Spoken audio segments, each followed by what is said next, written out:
여러분 안녕하십니까? 충북 시사토론창 오원근입니다. 장애인을 위한 최고의 복지는 일자리라고 하죠. 일자리가 있어야 경제 자립이 가능하고 사회에 참여할 수 있는데요. 아직도 많은 공공기관과 기업이 장애인 고용에 소극적입니다. 의무 고용률을 지키는 대신 고용 부담금을 선택하는 것이 적지 않습니다.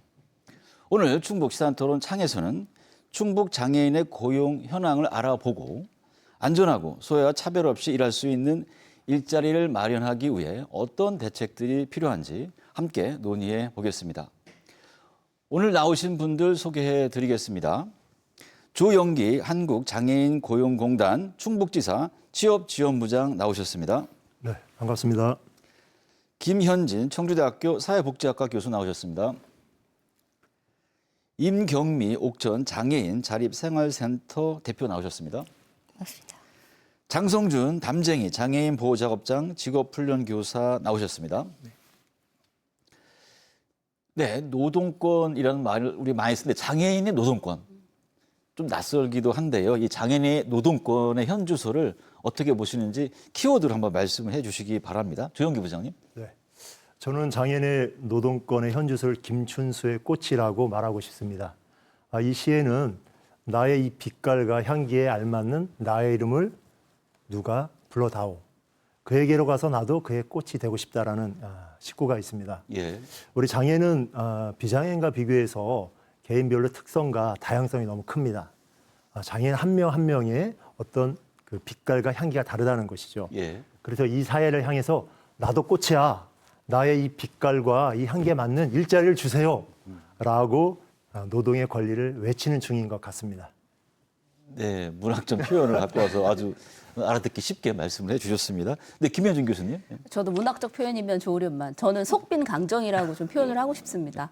이게 이제 권리로서 존중하는 모양은 갖추고 있는데 실제로 열었을 때 속이 좀 비어 있지 않나. 실제로 권리가 실현되는 데는 아직 촘촘하지는 않다 싶어서 속빈 강정이라고 표현을 하고 싶습니다. 네. 네, 임경미 대표님은? 네, 저는 권리라고 생각합니다. 권리? 네. 권리 이후에는 의무가 따르잖아요. 예. 근데 국민의 권리, 4대 권리, 이 안에는 장애인이 녹여 있지 않아요. 그래서 이 권리를 꼭 지켜야겠다. 이 4대 의무를 지키고자 하는 마음이 동일하다라고 해서 권리라고 이야기해봤습니다. 네, 권리. 네, 장성준 선생님 어떤 키워드 갖고 나오셨죠? 네, 저는 닫힌 문 앞에 선 사람들이라는 키워드를 가지고 나왔습니다. 비장애인과 동등한 노동의 가치를 인정받아야 함에도 불구하고 생산성 중심으로 노동력을 평가하는 현 시점에서는 마치 닫혀있는 문 앞에서 문이 열릴 때까지 기다리며 서 있는 사람들처럼 보여지기 때문입니다. 장애가 있고 노동력이 낮다는 이유만으로 최저임금에서 제외되고 있는 분들이 우리 주변에는 아직도 많이 있습니다. 이분들이 최저임금에서 제외되지 않고 노동의 가치를 동등하게 인정받을 수 있도록 그 시작점인 마중물이 되어드리고 싶습니다. 작지만 꾸준한 실천들이 마중물이 되어 결국 큰 물길을 터줄 수 있으리라 믿습니다. 네, 닫힌 문 앞에 선 사람들이라고 말씀을 해주셨어요. 제가 오프닝에서 장애인을 위한 최고의 복지는 일자리다 이렇게 말씀을 드렸어요. 임경미 대표님, 장애인에게 일자리 어떤 의미가 있을까요? 이 질문을 보고 한참 고민을 했어요. 예. 고민을 한 이유는 그동안 장애인들한테는 일자리에서 많이 배제되어서 이런 질문을 하는 것 같다. 장애인이든 비장애인이든 일자리는 행복한 삶을 위해서 활동하는 일이잖아요. 그렇죠. 근데 그 일에서 장애인들이 그동안 배제되어 왔다. 그 행복을 누리고자 하는 거는 장애인이나 비장애인이나 같은데 왜 이런 질문들은 이렇게 맨날 올까? 이제 그 질문을 더 이상 받고 싶지 않다. 이런 생각도 좀 들었고요. 마음은 동일하고 생각도 동일하고 지금 앞에 말씀하셨던 모든 분들이 말했던 것처럼 인간이라면 동등하게 돼야 되는 아까 사회자님께서 네. 말씀하신 노동권이라는 말이 생소하다 하셨지만 권리로 지켜지지 않기 때문에 아마 그 말이 그렇죠. 붙여졌을 거라고 생각해요. 그래서 그런 권리로서 생산되는 일들이 좀 더 많이 생겼으면 좋겠다. 그래서 장애인에게 일자리는 어떤 의미, 동일한 의미, 행복한 삶을 추구하는 활동이다라고 생각합니다. 예, 교수님. 저도 굉장히 동의하는데요. 장애인과 비장애인에게 일자리라는 의미는 크게 다르지 않다고 생각합니다. 비장애인에게 있는 일자리의 의미가 장애인에게도 똑같이 적용이 되어야 한다 하고 굳이 말씀드리면 이제 단순히 생계수단으로서의 일자리의 의미가 아니라 여러 가지 뭐 사회적 의미나 개인적 의미를 같이 가지고 있을 거라고 생각합니다. 그래서 비장애인의 일의 의미가 크게 다르지 않다. 그리고 우리 모두의 일이지 이게 장애인만의 일인가 뭐 그런 생각을 좀 들었고 특히 이제 개인적 의미에서 장애인에게 일자리는 뭐 삶의 의욕을 좀 높이고 삶의 질을 높이고 말씀하신 행복을 좀 높이고 또 가족에게 도움이 된다는 것만으로도 사실은 굉장히 일자리가 중요할 수 있거든요. 그래서 여러 가지 의미들을 좀 담고 있지 않나 이렇게 생각합니다. 네, 장성준 선생님도. 네. 네, 제가 근무하고 있는 장애인 직업재활 시설의 슬로건이 1030입니다. 예. 일이 없으면 삶도 없다. 네, 일자리는 생존을 위한 돈을 버는 수단임과 동시에 장애인분들의 자존감과 지역사회에 속해 있다는 소속감, 그리고 삶의 의미를 되찾을 수 있는 것이라고 생각합니다. 제가 만나는 많은 분들이 현재 일을 할 수 있고 하고 있다는 사실만으로도 스스로를 자랑스럽게 생각하고 그 생각에 의해서 그분들의 삶이 변화되는 것을 많이 지켜봐 왔습니다. 그분들에게 일자리의 의미란 곧 삶이라고 생각합니다. 네, 조영기 부장님. 네. 저는 장애인에게 일자리는 한 인간으로서 당연히 누려야 할 행복의 주춧돌이다 이렇게 생각합니다. 우리 모두는 이제 사회 공동체 안에서 인간으로서 좀 행복하게 살아갈 권리와 또 힘을 또 가져야 한다고 생각합니다. 그래서 그 힘은 스스로를 신뢰하는 자존감과 또 주위에 있는 사람들이 나에 대해서 바라보는 따뜻한 시선 그리고 인정하는 말이 아닐까 그렇게 생각합니다. 지금 장애인은 일자리를 갖는 데 있어서 비장애인보다 실제적으로 어려움을 많이 겪고 있습니다. 예. 그리고 그 경제적 어려움은 국가의 복지나 아니면 또 이웃의 도움을 또 필요로 하게 되고 이 과정에서 장애인의 자존감의 하락이라든지 또 사회의 부정적인 시선 때문에 한 인간으로서 내가 누려야 할 행복 그런 부분을 빼앗길 수 있지 않을까라고 생각합니다. 그러기에 저는 우리 사회가 보다 국가 복지의 수혜자가 되는 것이 부끄러운 게 아니라 예. 우리 시민 누구나 모두가 누려야 할 권리임을 인식하는 방향으로 좀 전환될 수 있는 그런 계기가 됐으면 좋겠습니다. 네, 당연한 권리인데 예, 장애인의 어떤 노동권이나 일자리가 아직 보장이 안 되니까 자꾸 얘기가 되고 있는 것 같습니다. 네, 그런 것 같습니다. 네, 충북의 장애인 고용 현황에 대해서 한번 알아보겠습니다.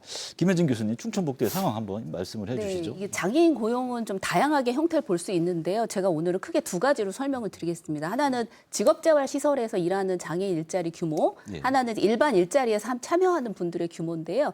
장애인 직업재활시설이 충북 도내에 30개 정도가 있습니다. 이제 네. 담쟁이도 거기에 하나 속하는데 네. 30개 시설에 한 1000여 명 정도가 고용이 되어 있으십니다. 이제 이분들은 출퇴근을 하면서 이제 정규로 고용이 되어 있으신 분들이고 또 하나는 이제 일자리 사업으로 운영이 되는 겁니다. 이거는 국비 50%가 지원이 돼서 도비 시급비가 포함이 되는 건데 전체적으로 1,600한 20여 명 정도, 정확히는 1,614명으로 도의 자료에 있더라고요. 그리고 여기에 투입되는 예산이 한 200억 원 정도 예. 일자리가 됩니다. 그래서 복지 일자리 사업도 있고 전일제 사업도 있고 또 시간제 사업도 있고 또 시각장애인 그 장애 유형에 따라서 시각장애인을 위한 안마 파견 사업도 있고 또 발달장애인 분들에게 요양보호사 보조 이제 지원하는 이런 사업들도 있어서 전체적으로 이렇게 있고 또 장애인 일감 만들어주기 지원센터라든지 뭐 이런 것도 있고요. 특별히 이번에 충북도 현황 자료에서 좀 보니까 올해 그 중증장애인 일자리 시범 사업을 해가지고 비장애인과 장애인이 출퇴근을 같이 하면서 예. 신뢰를 쌓고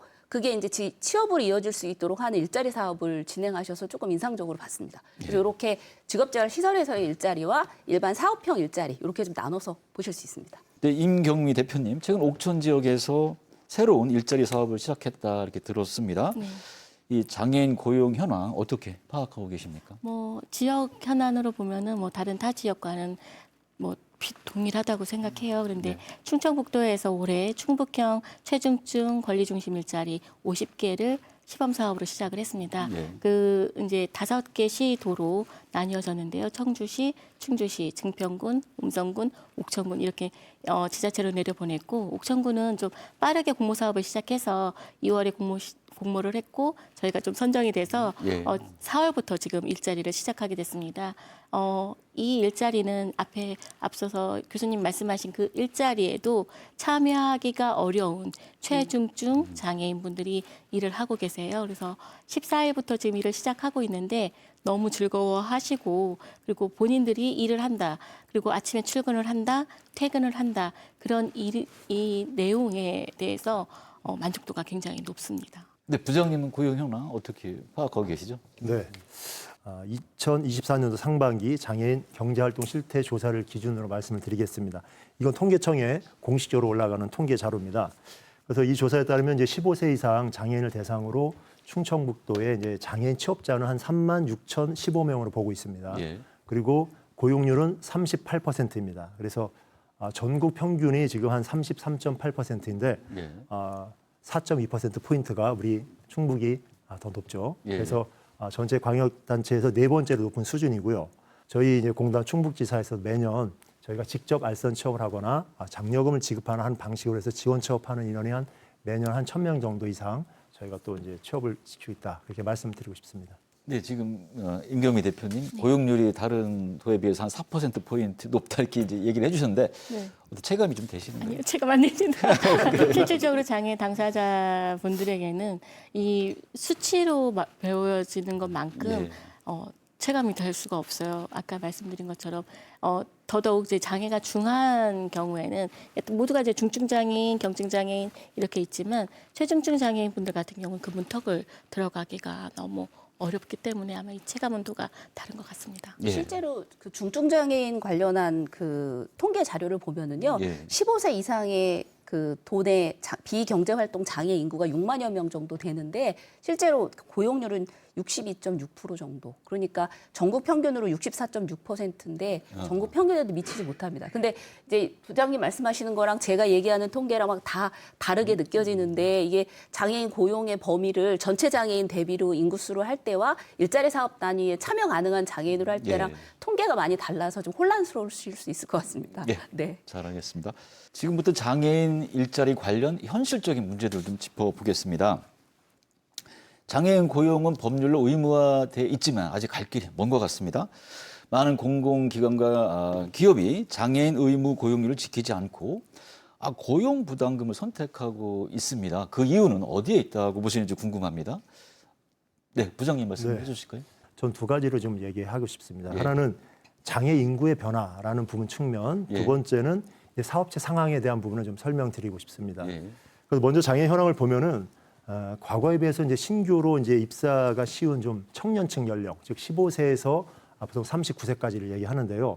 이 인구가 대폭 감소했습니다. 그리고 사업체 상황을 두 번째 말씀 좀 드려보면요. 한 10년 전만 해도 이제 장애인 의무고용 사업체의 민간 기업에서는 장애인 고용보다는 이제 부담금으로 납부하겠다라는 의사가 좀 컸습니다. 예. 예. 하지만 이제 한 10년 내로의 그 경향성을 보면은 이제 소수의 외국계 회사라든지 일부 업체를 좀 제외하고는 대다수의 기업이 이제 ESG 경영을 이제 도입을 해야 되잖아요. 예. 그런 필요성에 따라서 우리가 장애인 고용을 통해서 한번 해보겠다라는 의사를 지금 밝히고 있습니다. 그러나 공무원에 대한 부분이 제일 문제입니다. 그래서 공무원에 대한 거는 사실 국가에서 장애인 경쟁 공무원 시험 별도로 치르거든요. 예. 예. 그러다 보니까 공무원만 따로 뽑지 잘 될 수 있을 거야라고 생각하지만 실제 장애인분들이 응시하는 사람이 좀 많지가 않습니다. 그리고 응시하더라도 과락이 있잖아요, 점수가. 예, 예. 거기를 통과하지 못해서 또 장애인 공무원으로 진입을 못하는 경우가 생기고 더 큰 문제는 장애인 고용률이 낮은 데가 교육청입니다.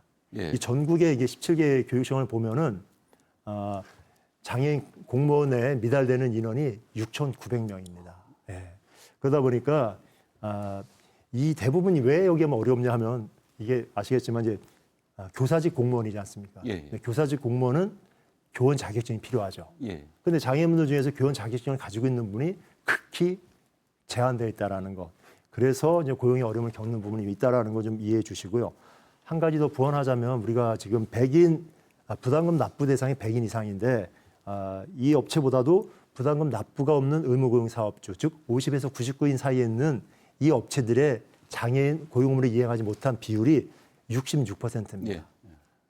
전체 장애인 고용률을 여기서 좀 떨어뜨린 것이다라고 말씀드릴 수 있겠습니다.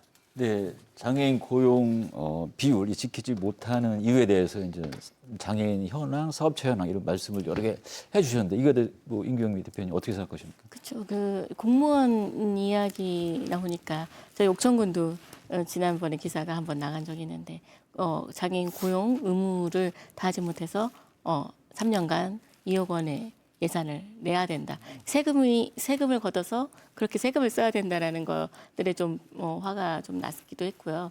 근데 이제 지금 계속해서 말씀하는 일자리라는 것이 공무원 그리고 교원의 그 공무원은 꼭 교원만 뽑는 건 아니지 않습니까?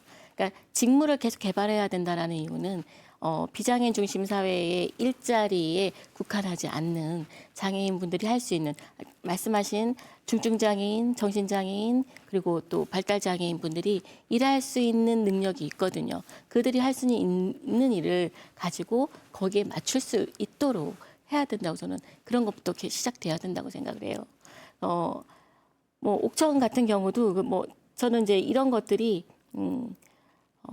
그동안 그 분담금을 많이 내는 이유는 대기업 삼성이나 이런 데가 의무할 수 있는 환경이 안 돼서 고용을 안 하는 건 아니지 않습니까? 그런데도 분담금을 더 많이 내는 이유는 아마도 분담금이 너무 적지 않아서 그럴까. 분담금의 액수가 너무 그렇죠. 적죠. 지금 최저임금이 60%밖에 안 되잖아요. 그래서 32년 동안 한 번도 변하지 않는. 아마 그것들이 실비 그러니까 각 기업체의 월급의 100%라든가 아니면 최저시급의 100%라든가라고 한다면 조금 달라지지 않을까라는 그런 좀 강화된 법도 좀 고민해봐 주셨으면 좋겠다라는 생각도 합니다. 네, 교수님은 어떻게 보세요? 조금 쉽게 얘기하자면은 분담금 그 비율이 낮은 문제도 있고 말씀하신 것처럼 자격을 가진 장애인이 좀 적은 이유도 있어요. 근데 현실적으로 회사에서 장애인을 채용을 해도 어떤 직무를 줘야 할지를 모른다는 그렇죠. 거예요. 네, 그거가 이제 매칭이 잘 안 되기 때문에 이게 생산성이 떨어진다는 편견도 있으시고 그리고 맞아요. 장애인의 능력을 갖춘 경우도 채용을 기피하는 경우도 있으세요. 이런 이유들로 사실은 회사에서 이렇게 애초에 마음을 먹지 않는 이런 이유들이 좀 있는 것 같고 이게 사실은 이것저것 신경 써야 될 게 많아요. 맞아요. 비용도 많이 들어요. 그 청각장애인들은 수어통역사를 고용해야 되고 당장 지체장애인 오시면 놈단지 테이블도 있어야 하고 경사로 있어야 하고 장애인 화장실 고쳐야 하고 엘리베이터도 만들어야 하고 이런 현실적인 이유들이 회사에서 접근을 좀 못하게 하는 이유 같아요. 그래서 분담금의 비율을 높이는 것도 중요하고 그거 이상으로 이런 그 편의나 이런 그 조건을 갖출 수 있는 현실적인 정책적 제도 지원이 좀 있어야 한다. 저는 그렇게 말씀을 드리고 싶어요. 부장님께서 말씀해 주셨고 교수님도 말씀해 주셨고 대표님도 말씀해 주셨는데요. 공공 부분에 대해서 우리나라 복지를 책임지고 있는 보건복지부 산하 기관에서도 의무교육률이 지켜지지 않고 있더라고요. 28개소 가운데 10개소나 이제 부담금을 납부하고 있는 그런 현실인데 말씀 주신 것처럼 공공기관의 특성상 이제 전문 자격증이 요구되는 인력이 대다수라서 장애인분들의 지원자가 적어서 의무교육률을 지키기가 현실적으로 어렵다는 말도 일부 공감은 됩니다. 하지만 적어도 사회적 소외계층을 지원하는 보건복지부와 산하기관들에서만큼은 이러한 현상이 나타나지 않도록 장애인 근로자의 특성을 반영한 업무 분야를 만들어서라도 의무고용률을 이행할 수 있도록 좀 앞장서 주어야 하지 않을까 생각을 하고요. 이렇듯 의무고용률을 지키지 않고 고용부담금으로 대체하는 기업들의 선택에는 어쩌면 장애인 고용이 이제 고용이 아니라 부담이라고 생각하는 어떤 인식이 깔려있진 않나 이런 생각도 하게 됩니다. 장애인 고용이 더 이상 기업들에게 부담스러운 대상이 아니라 함께 갈 수 있다는 가능성으로 인식이 되어진다면 의무고용률을 넘어선 고용 촉진에도 변화가 오지 않을까 생각을 합니다. 네, 지금 말씀하신 이제 인식의 변화, 이런 생각도 할 수 있고 또 법률적으로 어떤 제재 같은 것도 강화해야 된다. 아까 나온 고용 부담금 액수를 높인다든지 이런 의견도 있어요. 어느 정도 얘기 많이 나온 것 같은데 이 장애인 고용을 촉진하기 위해서 구체적으로 어떤 변화가 필요할지 이 부분 좀 더 이야기 나눠보면 좋겠습니다. 네, 교수님 먼저 해주실까요? 사실은 장애인 고용은 이제 선택이 아니라 필수적인 사회적 의무다라는 인식의 개선이 진짜 정말 중요한 것 같고요. 이게 아까 부장님 이제 10년 새에 좀 부담금을 납부하는 그거가 좀 줄어들었다 얘기하시는데 금액은 늘었거든요. 예. 그럼 이제 이거의 사용처나 활용에 대한 고민이 조금 더 있어야 되겠고 그런 것들이 이제 적극적 지원으로 좀 이루어지면 좋겠고요. 그리고 제가 이제 이거 그 토론 준비하면서 자료를 좀 보다 보니까 그런 얘기가 있어요. 그 장애인 직원이 생산적인 일을 담당하지 못하면 안 되니까 자기 개발을 좀 할 수 있도록 기회를 주고 또 회사의 인력 활용 측면에서 이제 이게 경제적 이득이다라고 생각할 만큼의 어떤 가이드라인이나 직무에 대한 가이드라인 같은 거 그리고 장애인 직원을 뽑았을 때 어떻게 하면은 되는지에 대한 이런 이제 가이드라인이 있었으면 좋겠다라는 기업체 의견을 좀 본 적이 있어서 굉장히 공감을 했습니다. 그래서 이게 기업들도 장애인을 무조건 기피하는 것만은 아닐 거예요. 그거에 대해 잘 모르고 있어서 비용이 부담돼서 뭐 그럴 수 있기 때문에 또 그런 것도 있어요. 2년 이상 계속 채용하면 그 정규 전환을 해야 되는 이런 법적 이런 여러 가지들이 고민이 많으시더라고요. 그래서 그런 것들이 조금 현실적으로 개선이 됐으면 좋겠다. 그리고 2년 이상 고용하시면 충분히 장애인들이 그 생산량과 기업의 문화 분위기를 따라갈 수 있거든요. 그래서 그런 것들에 대한 거부감이 좀 없으셨으면 좋겠다. 그 생각을 했습니다. 네, 장애인 고용을 촉진하게 어떤 노력을 해야 될지 지금 이야기 나누고 있는데요. 네, 장 선생님. 기업들이 이제 고용부담금으로 납부했던 그런 금액들이 고용노동부 운용기금 중에 이제 장애인 고용기금에 적립되고 있는 것으로 제가 봐왔는데요. 이렇게 적립된 기금이 현재 지금 장애인 고용장려금, 그리고 취업지원, 직업훈련, 보조공학기기 등 장애인 복지제도 쪽으로 많이 사용되고 있는 것으로 제가 알아봤습니다. 장애인 고용기금 설치의 목적을 보니까 고용장려금, 취업지원, 직업훈련 등 장애인 고용촉진 및 직업재활사업 추진을 위해 기금을 설치하고 조성한다라고 쓰여 있더라고요. 이걸 근거로 이제 저희가 속해 있는 장애인 직업재활시설 중앙협회에서는 그 사용처 고용부담금 운용기금 일부를 장애인 근로자 급여를 직접적으로 보충해 줄 수 있는 인건비 지원에 활용하자라는 의견을 지금 정부에도 건의를 하고 있는 상황이고요.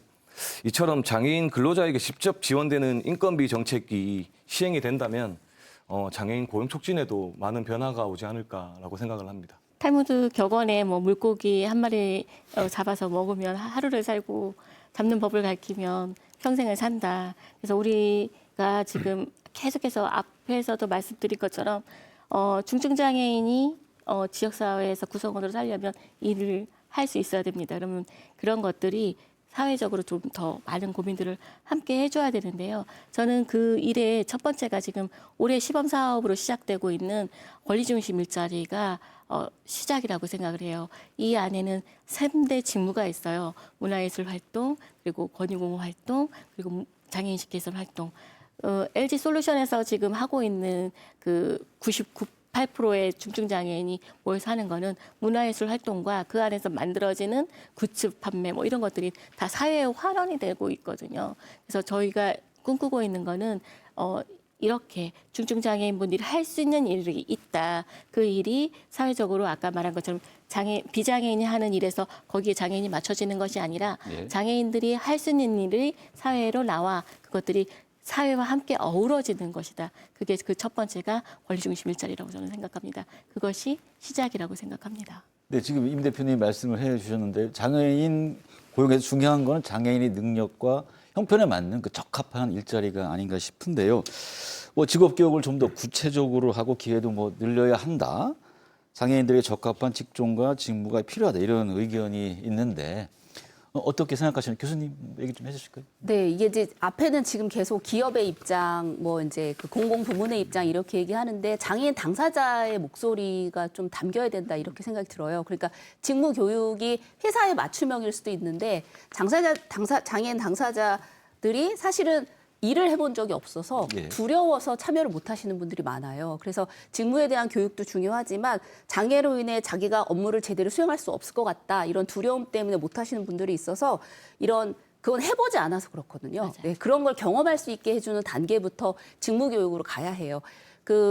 제가 이제 이거 토론 앞두고 저 현장에 장애인 복지 실천하는 사회복지사들한테 인터뷰를 좀 해봤더니 그분들이 그러세요. 장애 유형에 맞는 그 업무 수행 정도가 차이가 많이 있어서 사실은 장애인 고용이 기업 입장에서도 공공부문 입장에서도 아까 말씀하신 것처럼 쉽지는 않은 상황이에요. 그렇지만 어쨌든 장애 당사자의 역량과 그걸 봐서 맞춤형으로 좀 직무 교육을 해주면 그리고 그 경험을 하는 것부터 차근차근 좀 접근을 해주면 충분히 가능하다라는 의견을 주고 있거든요. 거기에 저도 동의합니다. 예. 네. 뭐 저희도 장애인 직업재활 시설로서 장애인분들에게 적합한 일자리를 드리고자 다양한 노력들을 많이 하고 있는데요. 뭐 단순히 기존에 하던 단순한 반복 작업에서 벗어나서 어떤 가게 샵 매니저 훈련을 통해서 가게에서 직접 손님을 응대하는 훈련도 시키고 있고, 또 수경 재배를 통해서 작물을 수확하고 그 작물을 음식에 결합하는 파티쉐 저희가 그런 훈련도 하고 있습니다.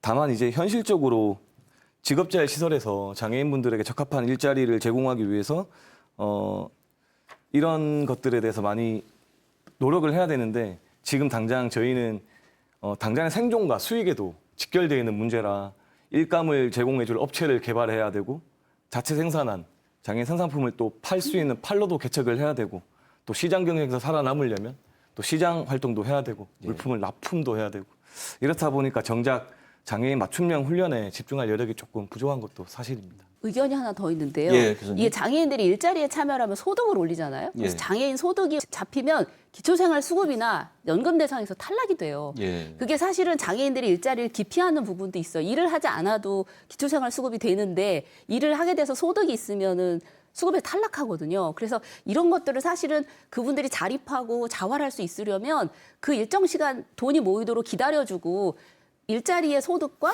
기초생활수급의 그 생계비 수입을 좀 인정해주고 가야 해요. 그래서 안정적인 상황이 됐을 때 탈수급을 하거나 이렇게 돼야 되거든요.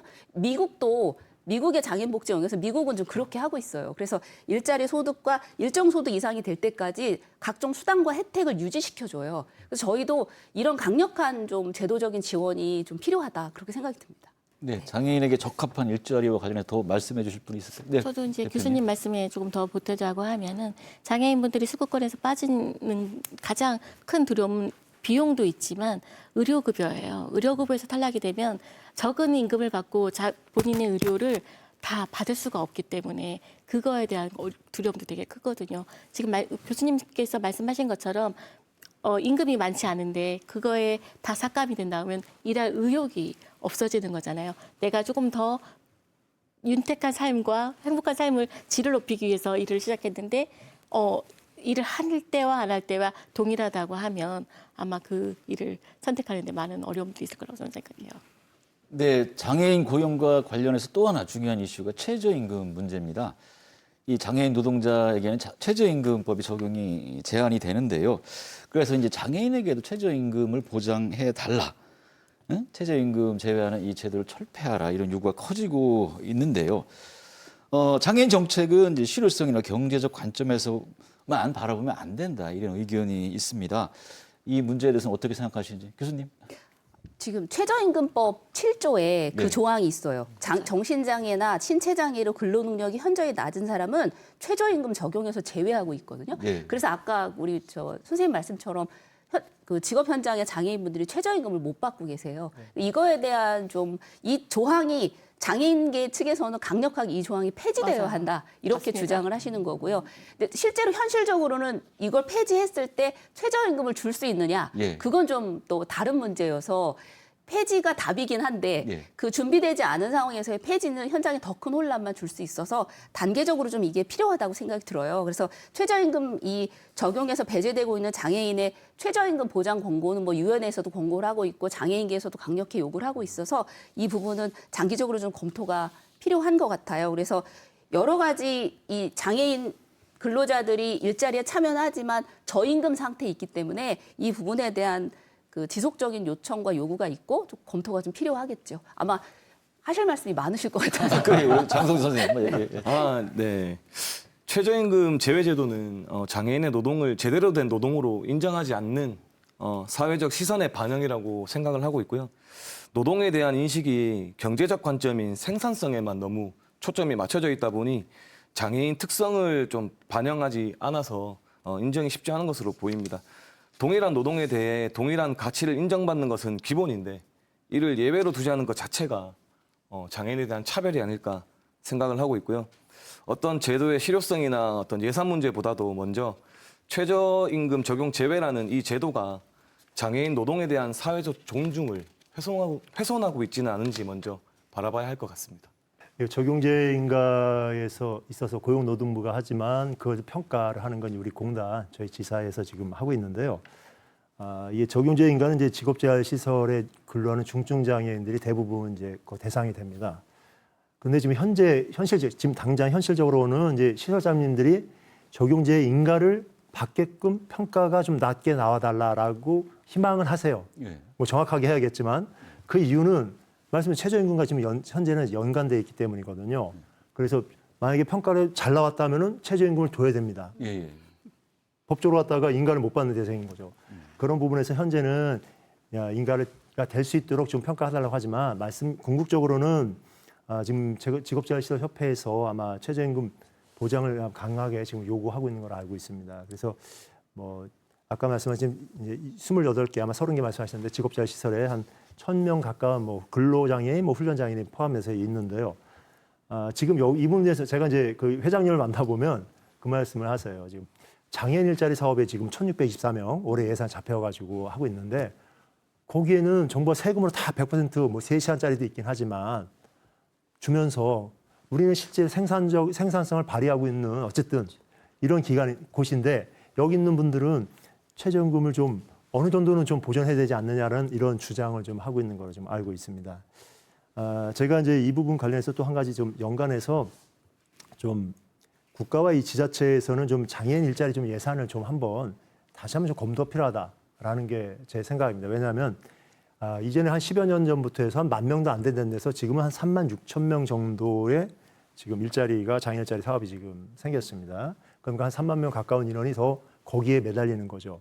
그렇게 되면은 그분들이 거기 가면은 좀 일이 편하다, 아니면 밀기 크게 없다라고 하는 것 때문에 일자리는 됐지만은 다른 일반 고용 사업장에 갈 수 있는 분들도 가려고 하는 생각을 안 합니다. 예. 다음 만약에 한 1, 2년 하고 나서 끊어지면 실업급여 받고 쉬었다가 다음 년 들어가야지 이런 생각을 하다 보니까 저희 공단 입장에서도 사실상 지금 연계된 어려움이 있는데 어쨌든 이런 장애인 일자리 부분을 좀 약간 검토를 하고 좀 제도를 개선을 해서 지금 직업재활시설 부분에 연계해서 좀 보전이 이쪽이 상당 부분 넘어가서 이분들을 직업재활시설에 있는 장애인분들이 좀 임금이 높아졌지만은 중증의 장애인 또 이쪽으로 또 들어올 수 있거든요. 직업재활시설로.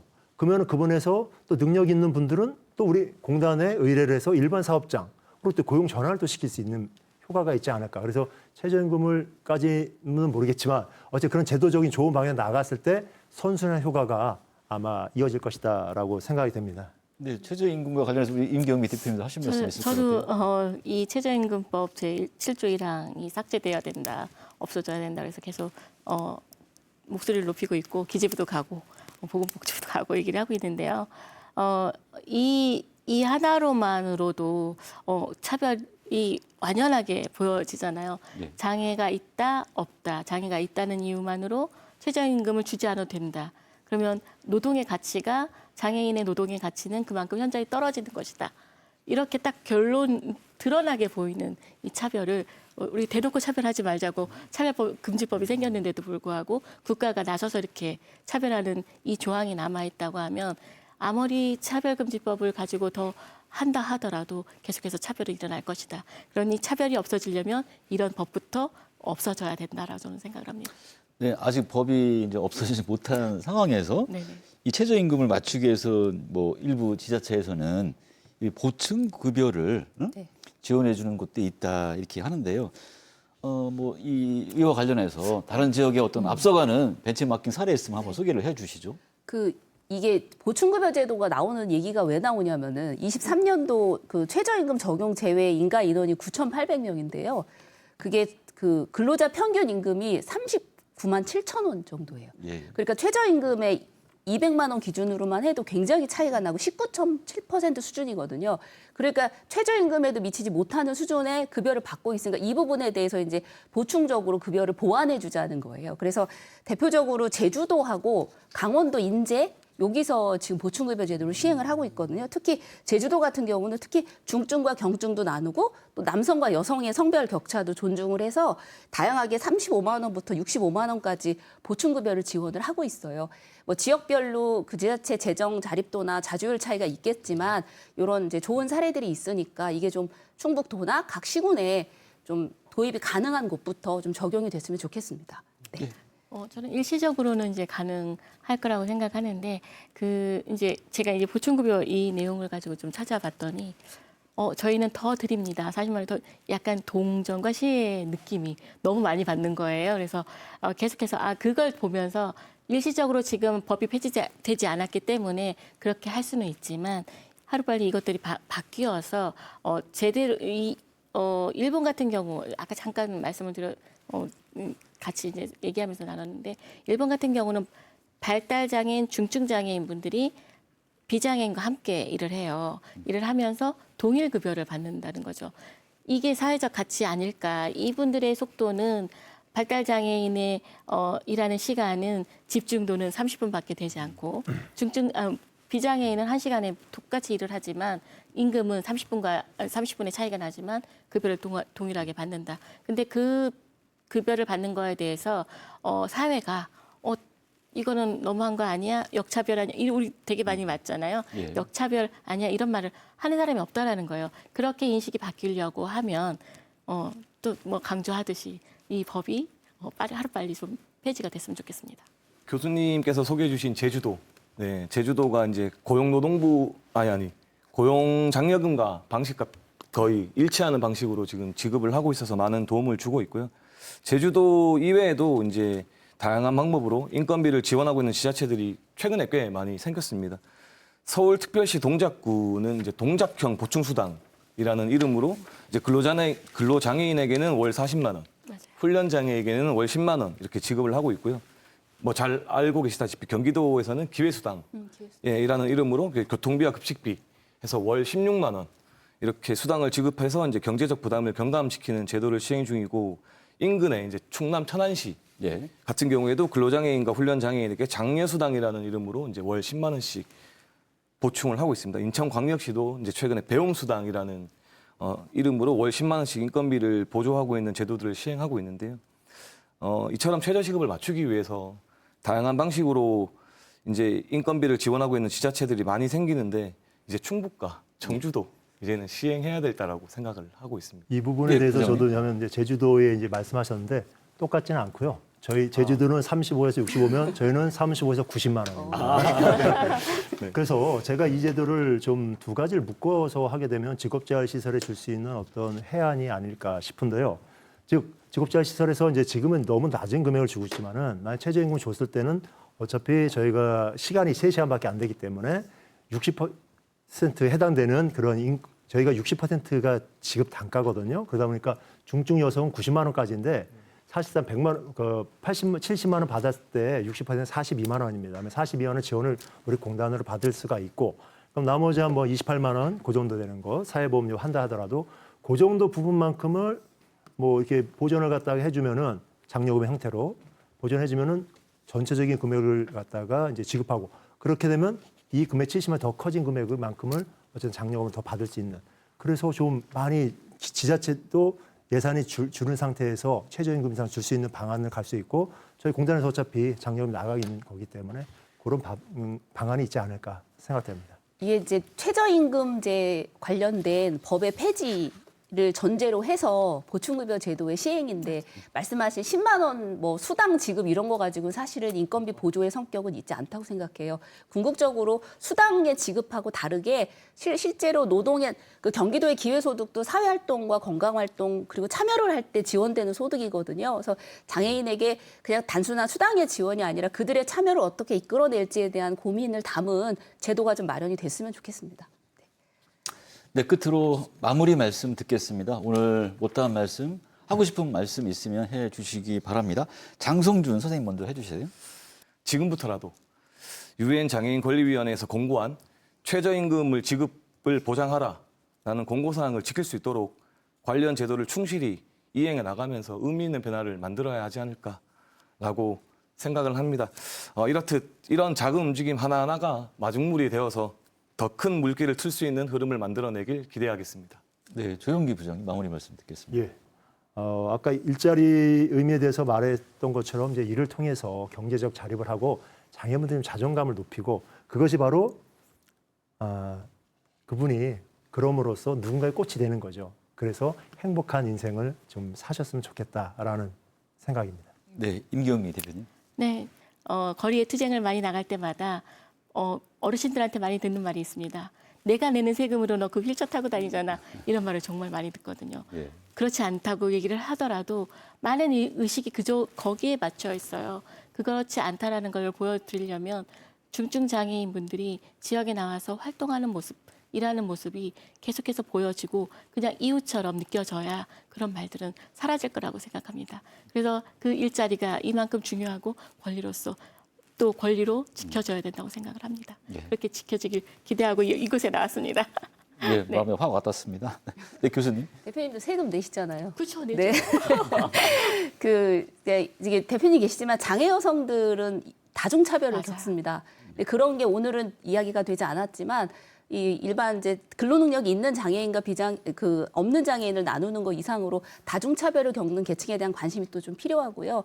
또 직업재활시설 파트도 담재기도 있고 뭐 30개가 있다고 하지만 아직도 사실은 농촌 지역, 괴산이나 증평이나 단양에는 아직 없어요. 그래서 그나마도 거기 계신 분들은 그 보호작업장의 그 보호조차도 받을 수 없는 상황입니다. 그래서 이런 것들이 좀 빨리 개선이 되고 더 신설됐으면 좋겠고 많은 장애인들이 좀 사회 각 분야로 진출할 수 있어서 그래서 속 빈 강정이 아니라 속이 꽉 찬 찰떡 같은 그런 일자리가 생기고 최저임금제와 관련된 제도도 보완이 되고 이렇게 되는 세상이 됐으면 좋겠습니다.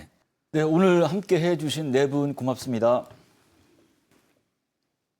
장애인 일자리 정책이 단순히 양적 확대에 그치는 건 아닌지 되돌아볼 필요가 있겠습니다. 장애인의 시각에서 무엇이 문제인지 꼼꼼히 따져보고 적합한 일자리를 찾기 위해 정책적 배려가 필요해 보입니다. 충북 시사 토론창 여기서 마칩니다. 시청해주신 여러분 고맙습니다.